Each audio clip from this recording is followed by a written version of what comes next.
Hi friends, நான் உங்கள் Sumathi. Welcome to பட்டூஸ் ஃபுட் ஜோன். இன்றைக்கி நம்ம கொஞ்சம் கூட கடலை மாவு இல்லாமல் எண்ணெய் இல்லாமல் மோத்திச்சூர் லட்டு எப்படி பண்ணுறதுன்னு தான் பார்க்க போகிறோம். இந்த லட்டு பண்ணுறதுக்கு பூந்தி பொரித்து கஷ்டப்பட வேண்டாம். ரொம்பவே சிம்பிளாக ஈஸியாக ரெடி பண்ணிடலாம். பூந்தியே இல்லாமல் இந்தளவுக்கு முத்து முத்தாக மோத்திச்சூர் லட்டு எப்படி பண்ணுறதுன்னு பார்த்துடலாம். சின்ன சின்ன டீட்டெயில்ஸ்லாம் இருக்குது. ஸோ வீடியோ ஸ்கிப் பண்ணாமல் பாருங்கள். நீங்கள் இப்போ தான் ஃபஸ்ட் டைம் நம்ம சேனலை பார்க்குறீங்கன்னா சேனலை சப்ஸ்கிரைப் பண்ணிவிட்டு கூடவே பெல் ஐக்கானை கிளிக் பண்ணி ஆல் ஆப்ஷனை சூஸ் பண்ணி வச்சுக்கோங்க. அப்போ தான் நான் எந்த வீடியோ போட்டாலும் நோட்டிஃபிகேஷனாக உங்களுக்கு வந்து சேரும். வாங்க வீடியோக்குள்ளே போகலாம். பேனில் 1 கப் அளவு சர்க்கரை சேர்த்துக்கலாம். லட்டு பிடிக்கிறதுக்கு நீங்கள் சர்க்கரைக்கு பதிலாக வெல்லம் இல்லை நாட்டு சர்க்கரை கூட யூஸ் பண்ணலாம். சர்க்கரை சேர்த்து பண்ணும்போது தான் கலரும் ஸ்ட்ரக்சரும் கரெக்டாக இருக்கும். ஸோ நான் இன்றைக்கி சர்க்கரையை சேர்த்துக்கிறேன்.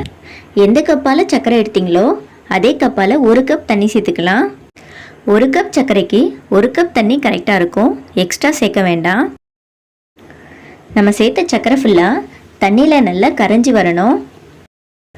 கேஸ் ஹை ஃப்ளேம்லேயே வச்சுக்கிடும். நீங்கள் பாகு ரெடி பண்ணிக்கலாம். நம்ம சேர்த்த சர்க்கரை முழுமையாக கரைஞ்சி நல்லா நுரைச்சி பொங்கி வரணும். இது போல் நுரைச்சி பொங்கி வந்ததும் நம்ம அப்பப்போ கம்பி பதம் செக் பண்ணி பார்த்துடலாம். லட்டு பிடிக்கிறதுக்கு அரை கம்பி பதம் கரெக்டாக இருக்கும். இந்த ஸ்டேஜில் இது கூட 1/4 ஸ்பூன் அளவு ஏலக்காய் பவுடர் சேர்த்துக்கலாம். ஏலக்காய் பவுடர் சேர்க்கும்போது தான் வாசனையும் ஃப்ளேவரும் ரொம்பவே சூப்பராக இருக்கும். நீங்கள் இது போல் பவுடராக சேர்க்கறதுக்கு பதிலாக 2லேருந்து 3 ஏலக்காவை தட்டி கூட சேர்த்துக்கலாம். பாருங்கள், பபுள்ஸ் எல்லாம் கொஞ்சம் பெருசாக ஆக ஆரம்பிக்குது. இந்த ஸ்டேஜில் நம்ம பாகு செக் பண்ணிடலாம். கரண்டியில் இருக்க பாகுலேருந்து கொஞ்சமாக கையால் எடுத்து 2 விரலாலையும் ஒட்டிட்டு கொஞ்சம் இழுத்து பாருங்கள். சின்னதாக ஒரு லைன் ஃபார்ம் ஆகி உடையும். இதுதான் கரெக்டான பக்குவம். அரை கம்பிப்பதம் வந்ததும் நம்ம அடுப்பு ஆஃப் பண்ணிடலாம். நம்ம இன்றைக்கி லட்டுக்கு பூந்திக்கு பதிலாக இந்த பொருள் தான் யூஸ் பண்ண போகிறோம். எல்லாருக்கும் தெரிஞ்சிருக்கும், இது சாமை அரிசி. அரிசியில் ஒரு வெரைட்டி தான் இது. நம்ம இன்றைக்கி இந்த அரிசியை வச்சு தான் லட்டு ரெடி பண்ண போகிறோம். 1 கப் அளவு சாமை அரிசி எடுத்துக்கலாம். இதில் மண் தூசியெல்லாம் இருக்கும். ஒரு 2 முறை நல்லா வாஷ் பண்ணிக்கலாம். இந்த அரிசியை வேக வைக்கிறதுக்கு 1/2 லிட்டர் அளவு தண்ணி சுட வச்சுருக்கேன். கழுவுன சாம அரிசியை அது உள்ளே சேர்த்துடலாம். 1 கப் அளவு சர்க்கரைக்கு 1 கப் அளவு சாமை அரிசி கரெக்டாக இருக்கும். நீங்கள் மெஷர்மெண்ட்டுக்கு எந்த கப்போ டம்ளரோ கூட யூஸ் பண்ணலாம். எந்த கப்பால் சர்க்கரை எடுக்கிறீங்களோ அதே கப்பால் சாமை அரிசி எடுத்துக்கோங்க. 1 கப் சர்க்கரைக்கு 1 கப் சாமை அரிசி கரெக்டான அளவு. இதை 4லேருந்து 5 நிமிஷத்துக்கு நல்லா வேக வச்சுக்கலாம். இது டக்குன்னு அடிப்பிடிச்சிரும். அப்பப்போ கிளறி விடுங்க. நம்ம நார்மலாக பூந்தியில் பண்ணுற லட்டை விட இந்த சாமை அரிசியில் பண்ணுற லட்டு ரொம்பவே டேஸ்டியாக இருக்கும். ரொம்பவும் ஹெல்த்தியும் கூட. இது வெந்துருச்சான்னு கண்டுபிடிக்க நம்ம நார்மலாக சாதத்தை அழுத்தி பார்ப்போம் இல்லையா, அது மாதிரி அழுத்தி பாருங்கள். நல்லா உடஞ்சி வந்தால் வெந்துடுச்சின்னு அர்த்தம். இப்போ இந்த அரிசியை ஒரு ஸ்ட்ரெயினர் வச்சு ஃபில்டர் பண்ணி எடுத்துக்கலாம். நம்ம இந்த தண்ணியோட லட்டு செய்ய முடியாது. தண்ணியை ஃபுல்லாக ஃபில்டர் பண்ணிட்டு தான் லட்டு செய்ய முடியும். நீங்கள் இதுக்கு பதிலாக சாதம் வடிக்கிற மெத்தடை யூஸ் பண்ணிக்கூடும். இதில் இருக்க தண்ணியெல்லாம் வெளியே எடுக்கலாம். தண்ணியை ஃபுல்லாக வடித்து எடுத்தாச்சு. நம்ம சின்ன கப்பால் 1 கப் அரிசி சேர்த்தோம்.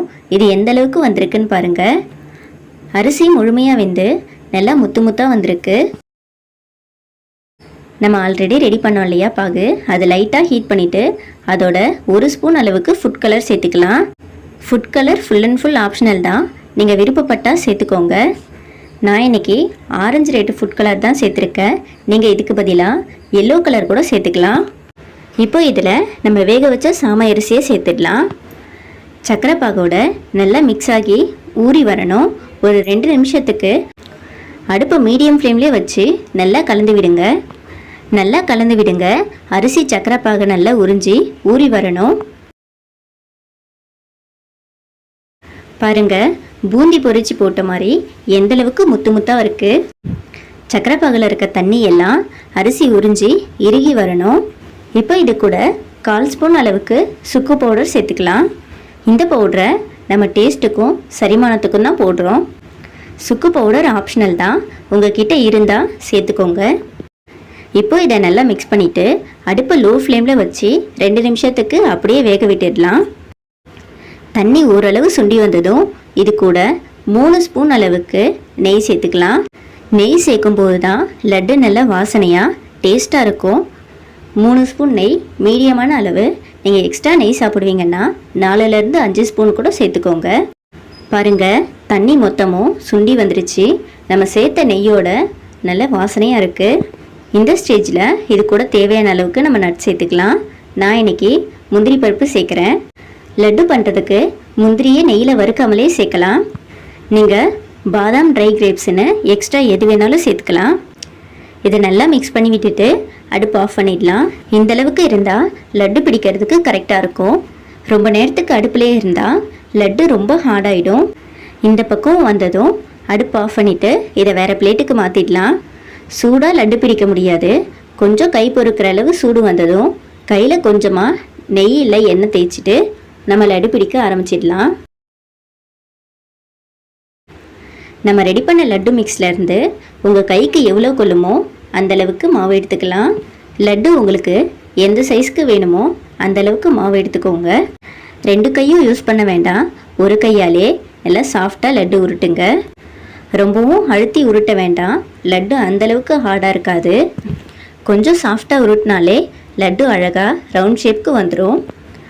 பாருங்கள், பூந்தி பொரிச்சு பண்ணுற லட்டை விட இது எந்த அளவுக்கு சூப்பராக இருக்குது. இதே போல் அடுத்த லட்டு உருட்டி காட்டுறேன். கை கொள்கிற அளவு மாவு எடுத்து சாஃப்டாக உருட்டினாலே லட்டு சூப்பராக வந்துடும். விநாயகர் சதுர்த்திக்கு இந்த லட்டு செஞ்சு கொடுங்க. விநாயகரே பெருமைப்படுற அளவுக்கு இருக்கும். உண்மையாகவே இதோட டேஸ்ட் அடிதூளாக இருந்தது. நீங்கள் மறக்காமல் ட்ரை பண்ணி பாருங்கள். ட்ரை பண்ணிவிட்டு எப்படி வந்திருக்குன்னு கமெண்ட்டில் சொல்லுங்கள். பாருங்கள், பார்க்கும்போதே சாப்பிட்ணும் போல் இருக்குது. ஒரிஜினல் மோதிச்சூர் லட்டு மாதிரியே இருக்குது. நான் எடுத்த 1 கப் சாமை அரிசிக்கு எனக்கு 13 லட்டு கிடச்சிருந்தது. நீங்கள் இதே போல் அதிகமான குவான்டிட்டி செஞ்சு கூட ஸ்டோர் பண்ணிக்கலாம்.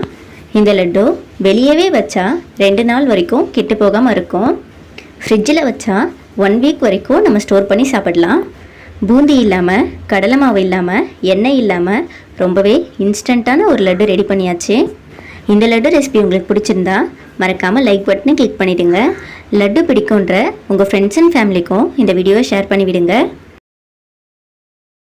இதே போல் நிறைய ஸ்வீட் அண்ட் ஸ்நாக்ஸ் ரெசிபிஸ் நம்ம சேனலில் இருக்குது. சேனலை சப்ஸ்கிரைப் பண்ணிவிட்டு நம்ம வீடியோஸ்லாம் பாருங்கள்.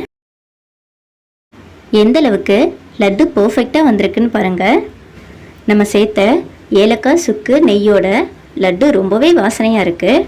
கண்டிப்பாக நான் சொன்ன அளவுகளோட நீங்களும் இந்த லட்டை ட்ரை பண்ணிவிட்டு எப்படி வந்திருக்குன்னு மறக்காமல் கமெண்ட்டில் சொல்லுங்கள்.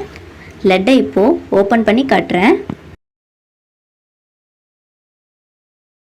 பாருங்கள், ஒரிஜினல் பூந்தி லட்டு மாதிரியே எந்தளவுக்கு முத்து முத்தாக இருக்குது. லட்டு பிடிக்கும், ஆனால் அந்தளவுக்கு ஒர்க் பண்ணி என்னால் லட்டு செய்ய முடியாதுன்றவங்களுக்கு இது ஒரு பெட்டர் ஆப்ஷனாக இருக்கும். கண்டிப்பாக ட்ரை பண்ணி பார்த்துட்டு எப்படி வந்திருக்குன்னு கமெண்ட்டில் சொல்லுங்கள். நாளைக்கு இன்னொரு வீடியோட மீட் பண்ணுறேன். பாய்.